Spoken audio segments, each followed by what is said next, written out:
Benim çocukluğumda bildiğim. Bey'i Ucu onu ucuna oraya. 4 dakika. Ya zaten onu oraya etmek için geldik ya. Peki o zaman. Akın Bey. Akın Bey. Hoş geldiniz. Merhaba arkadaşlar, kanalıma hoş geldiniz. Türkiye'nin ünlü oyuncusu Akın Akınöz'den yeni görüntüler geldi. Akın Akınöz'ü Melis Usluoğlu'yla aşk ilanı etti.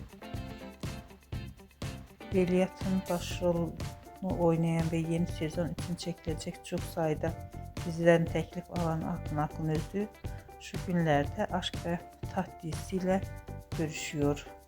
Şimdilik benden bu kadar arkadaşlar. Yeni videomuzda görüşmek üzere. Hoşça kalın.